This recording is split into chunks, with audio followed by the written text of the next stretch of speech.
देवाच्या पुढं बकरं का कापायचं? देवाच्या नावाने. मग मंदिरात नेऊन काप ना. देव जर खातो ना तर मंदिरात नेऊन काप. पण मटण सगळं ह्यो खातो आणि देवाला फक्त शिंग, कारण ती शिजत नाहीत, नाही तर ती पण सोडली नसती. 400 किलोमीटरचा प्रवास 400 रुपयेचं मटण खाण्यासाठी.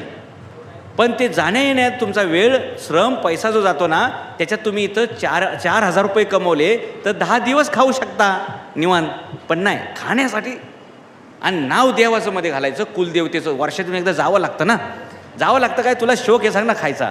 काही लोक तर ते जत्रेला हे उसने घेऊन जातात पैसे. पण गावात अशी एंट्री असते, जसं काय हा मुंबई विकत घेऊन आलाय. जत्रा संपल्यावर परत म्हणतो, भाऊसाहेब 500 रुपये उसने देता का? मला जरा हाशिलाला शिल्लक राहिलं नाही. ही आमची गावागावातली वस्तुस्थिती आहे. आणि ही बदलायची असेल तर आम्हाला हे बाकीच्या भानगडी कमी करून उद्योगधंद्यावर फोकस करावं लागेल.